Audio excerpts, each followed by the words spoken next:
14. Just woke up and let's see.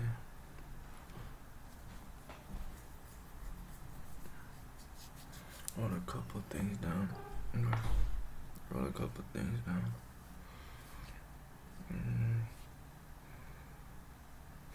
The first thing I wrote is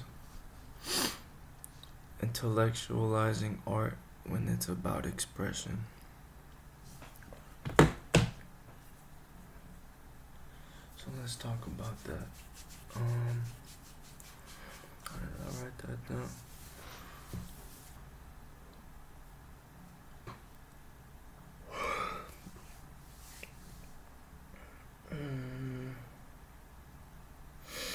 Oh yeah, okay. So I saw like I started thinking about like art critics and how their job is to kind of like criticize art. Literally, it's in the title, art critic, but it's just the intellectualizing self-expression, artist self-expression, and I just kind of found that like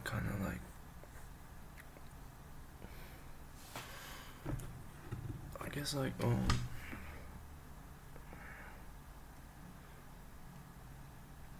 useless.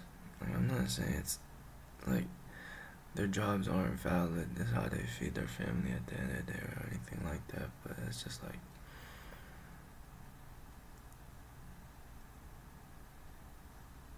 you know what I'm saying.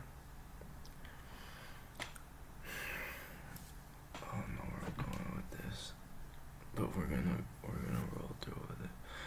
Second one, your brain needs to fast. That's something I kind of did today, is try to put the phone down as much as I can.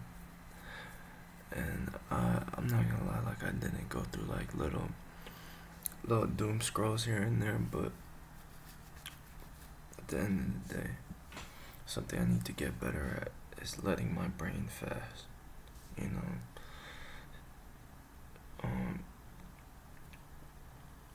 starving the brain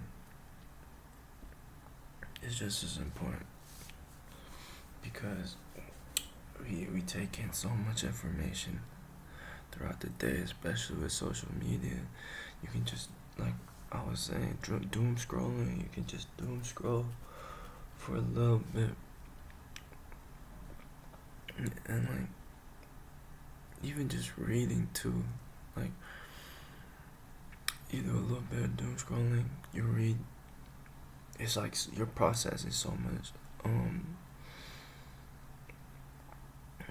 information being to where like sometimes you just gotta like let your brain think nothing. That's not bad, that's okay.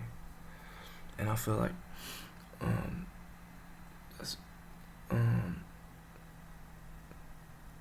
that's what music helps me do, to be honest. It's kinda like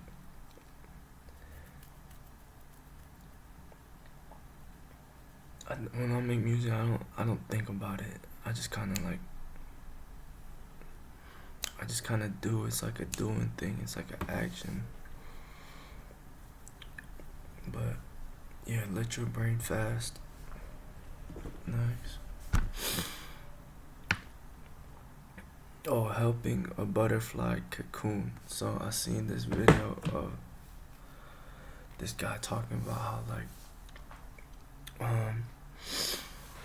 if you help a butterfly out of its cocoon, that you're actually killing it, in terms of like the butterfly gains its strength from struggling to get out of the cocoon. Right? So if you help it out of its cocoon, it'll come out deformed because it didn't get the strength it needed by breaking through the cocoon to fly. It'll literally come out deformed and unable to fly, right? Hopefully I did a good job of explaining that, but what was that pretty much saying is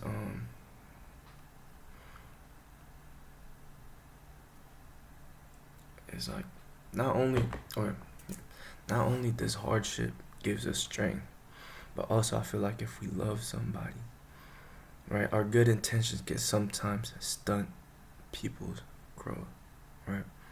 And there was this quote by Osho, and he said, look, simple. If you love a flower, don't pick it up, because if you pick it up, it dies, and it ceases to be what you love. So if you love a flower, you let it be. Love is not about possession. Love is about appreciation. Right? Sometimes you gotta watch a butterfly struggle. Sometimes you gotta let it struggle on its own. Sometimes you have to, speaking in metaphors, I hope you're getting it, Bean, but sometimes you just gotta, you know,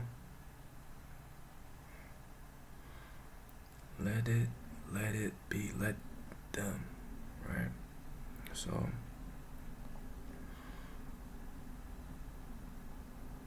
you think you love this butterfly because you're helping it out of its cocoon. Oh, that struggle is integral for them to be who they are, for them to fly.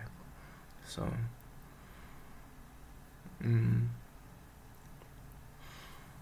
yeah.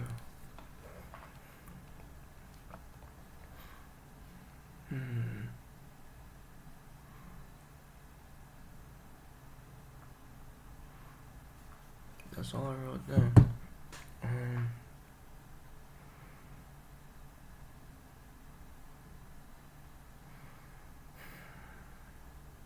Being it's okay. It's okay. Alright. It's okay. You're fine. You're good. Everything's okay.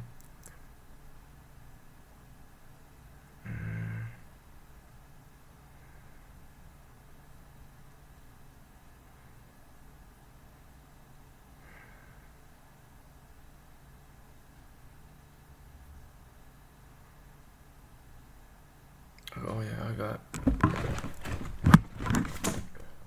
this. I met an artist in Berkeley. So what had happened was,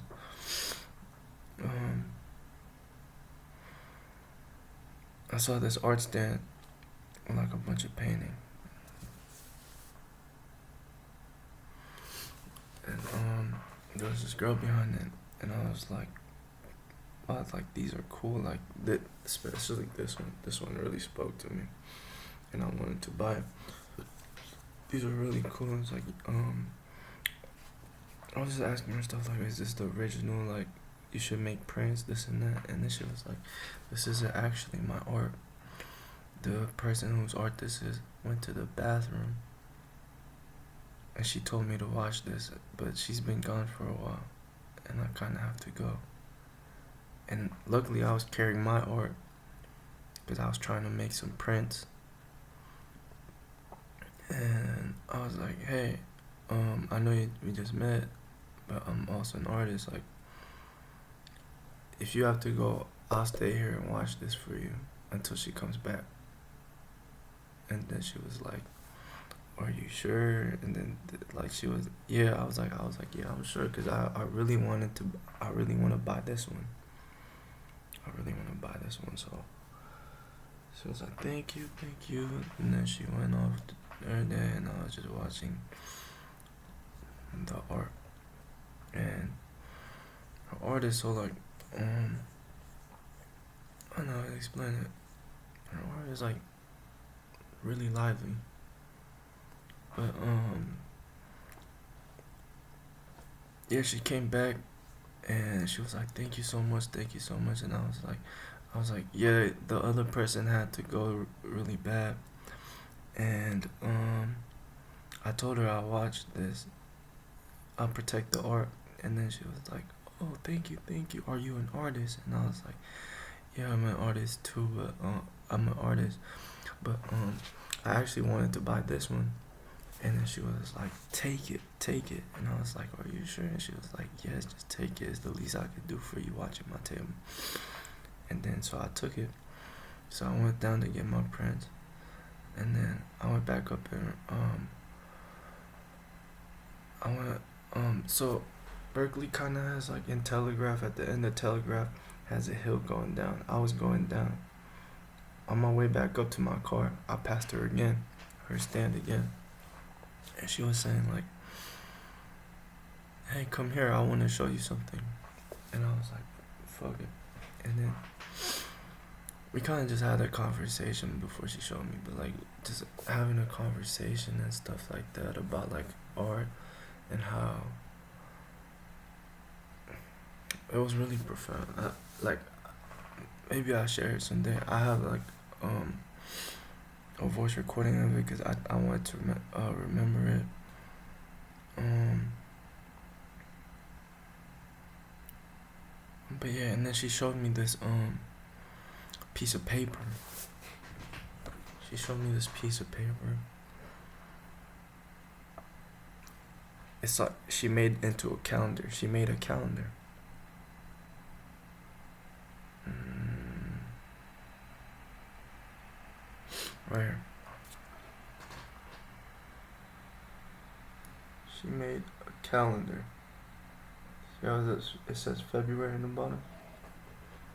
So every year, every day, or every month, for 28 years, she told me, she's been making a calendar. And on each box, on that day, she draws the best thing that's ever happened that day for her. And then she just kind of told me, "You should do this. You're an artist. You should do this." Like she just inspired me to do it. And my first thing is gonna be about her, right? But she was like and then I told her that I've been like making videos too, just kind of like as a journalist, self reflection, and then like um she was telling me how about how like she's like only 10 people. I've only showed this to like 10 people. Only 10 people really know about this. She's like, "You and my husband are the only men, and my girlfriends." And she was like, "I'm gonna tell my girlfriends that you started doing this and stuff like that."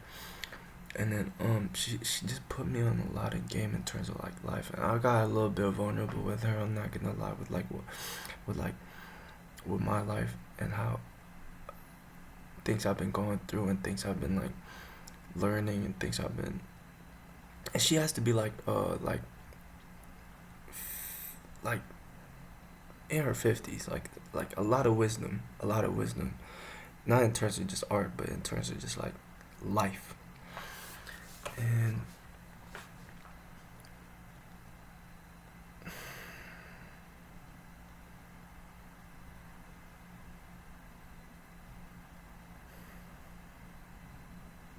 it was so personal. It was just so personal, like the things she told me,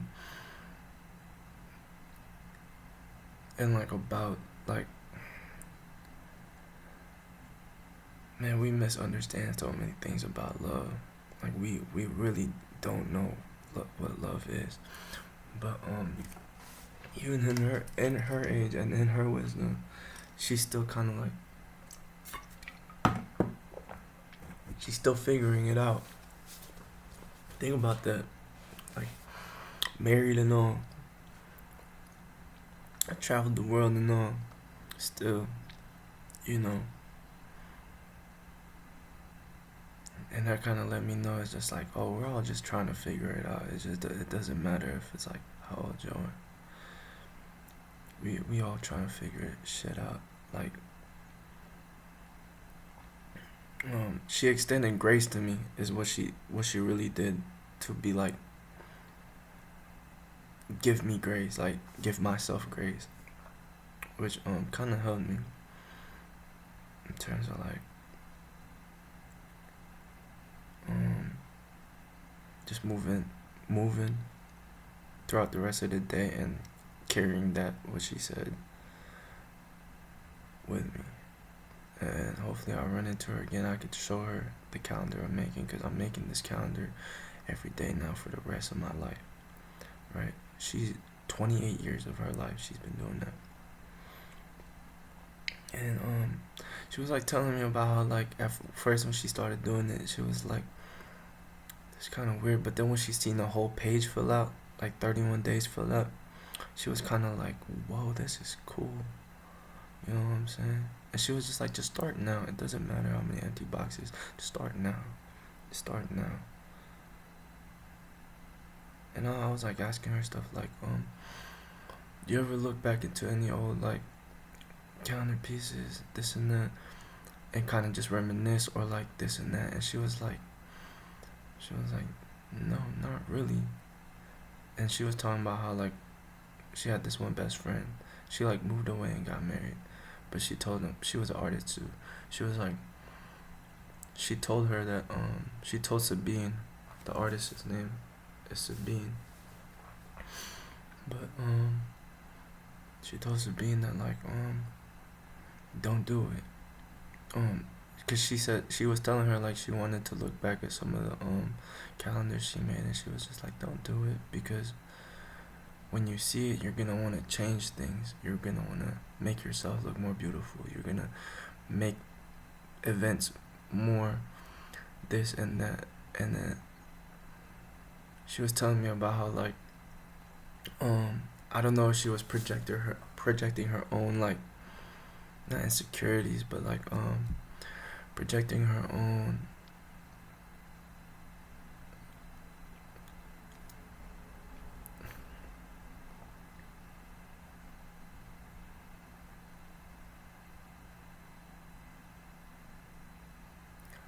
let's just say ideas, for lack of a better word, projecting her own ideas onto her. She was talking about it. Maybe she's just projecting her own ideas to her,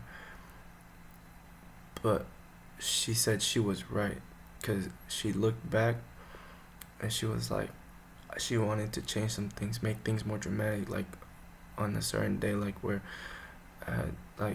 she had broken up with a boyfriend.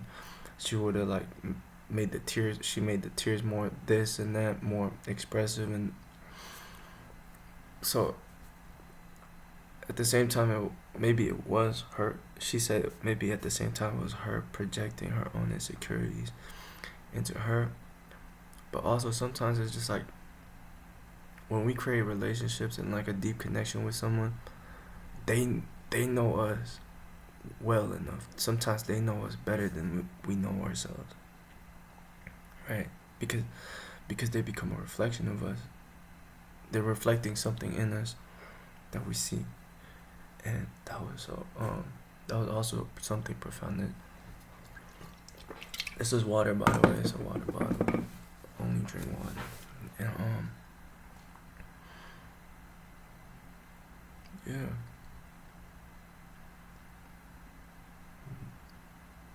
And I was asking her what some of the boxes, like the story behind them and stuff like that. And then she was just asking me like, what made you so drawn to this one? Like, what made you wait for me to get this one? I was like, I was gonna wait either way. I had to protect the art.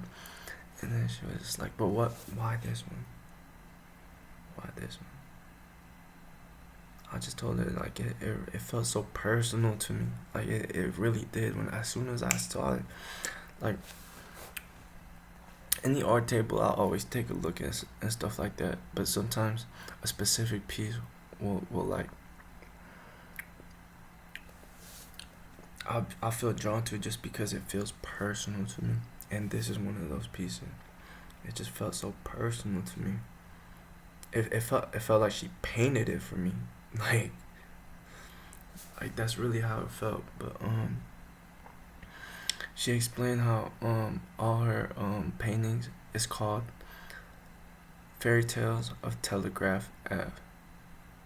And she said this right afterwards. She said this fairy tale though has no witches, has no evil witches.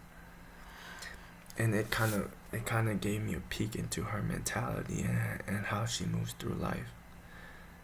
Cause in her calendar, she doesn't draw the most eventful thing that happens in her life. You get what I'm saying?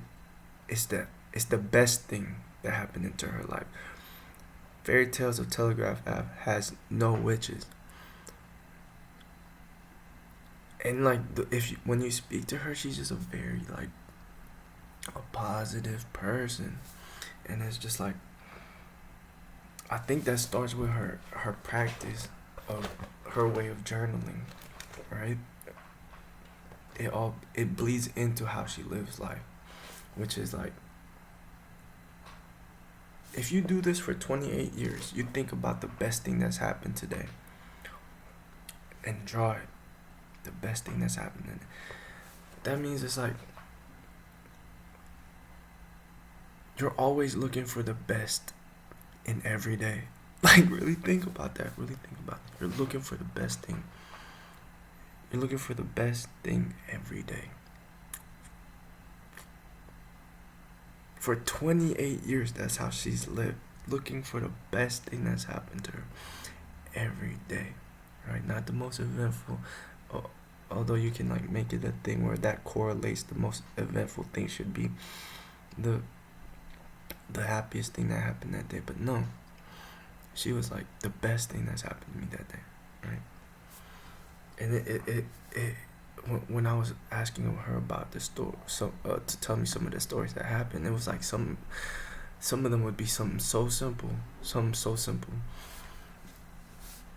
but it was like just living like that, it bled into her life every day for 28 years. It bled into her art, into her self-expression. There are no evil witches in this fairy tale. Oh no.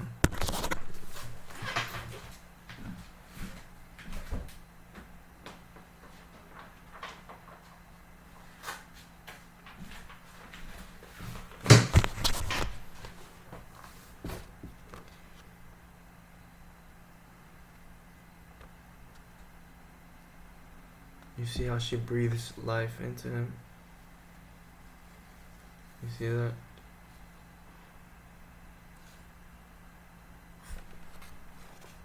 The water shaped like a ship.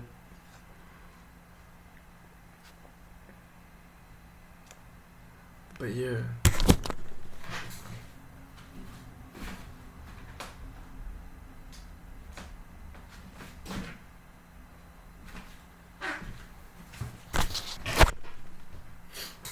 And she had a lot of portraits of like couples and stuff like that.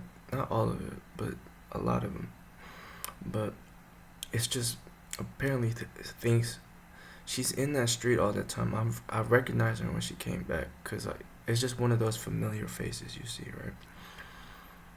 And she just sees what happens in that street, the best thing she sees in that street, and then she just paints, she just draws, she just makes art.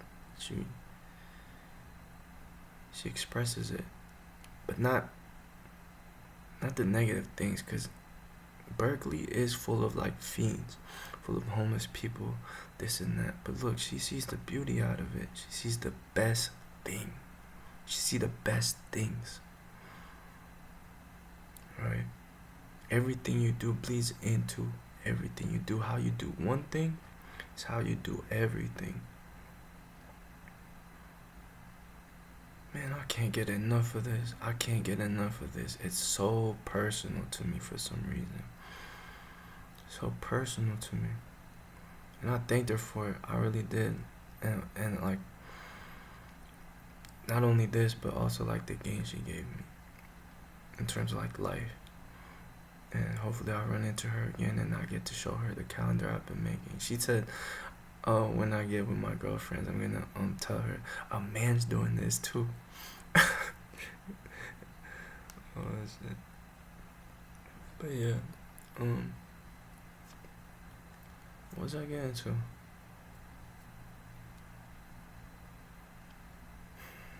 Can't get enough of this. I really can't. But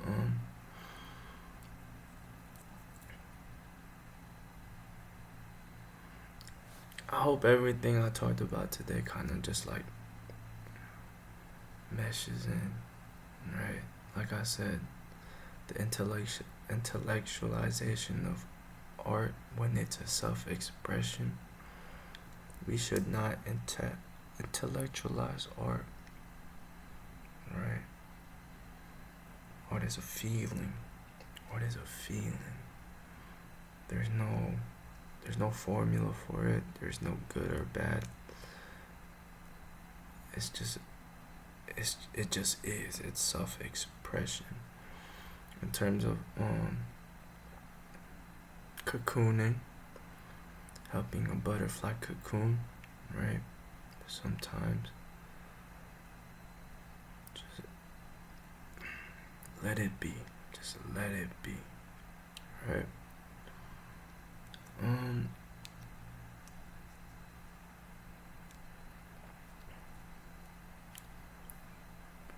but yeah, right now I'm fasting. My brain is fasting. Bien.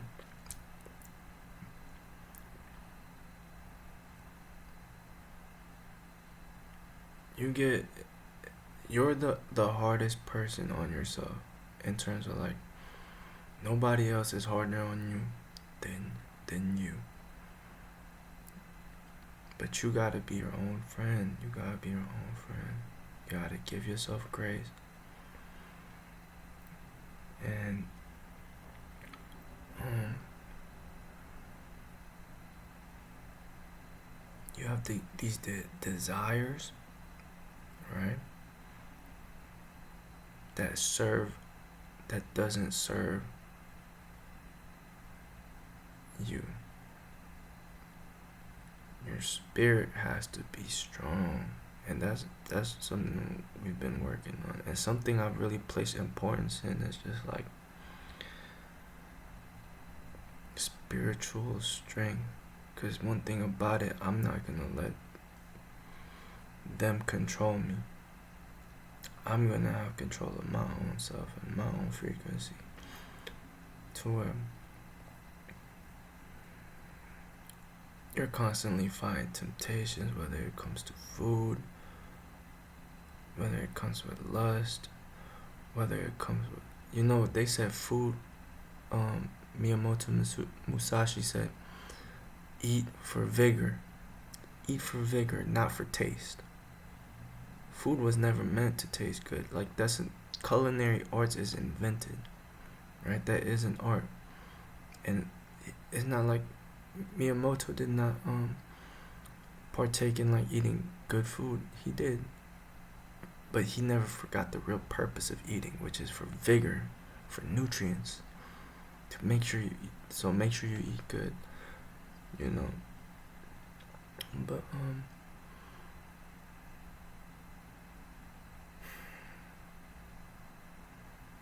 I totally forgot what I was talking about. Oh yeah, you're too hard on yourself, man. Too hard on yourself. Mind, body, soul, all has to be friends at the end of the day. Or actually, sometimes they don't even gotta be friends, but they gotta learn how to coexist. They gotta learn how to coexist, you know. And always give yourself grace, man. Just keep giving yourself grace, because it's like at the end of the day, you're human, bro. You're human. The world will place all these expectations on you, and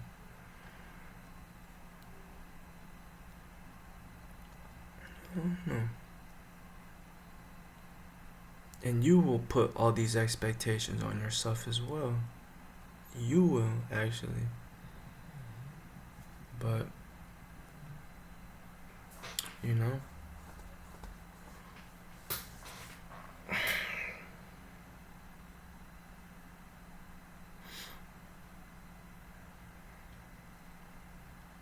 also, it's okay.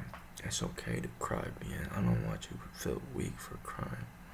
Never feel weak for crying, right? Just don't show that shit. Never show that shit, right?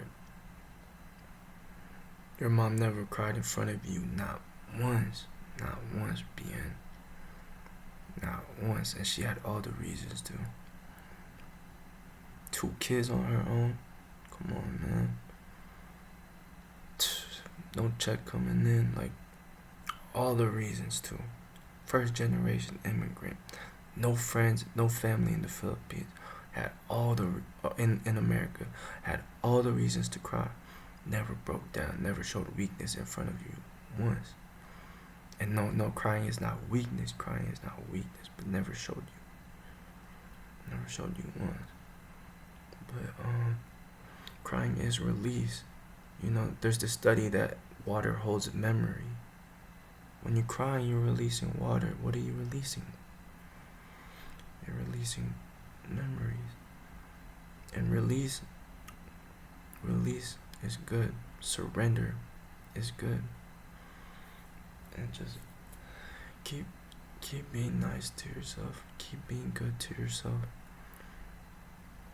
And you know, this too shall pass. Whatever you're going through right now, being this too shall pass. This too shall pass.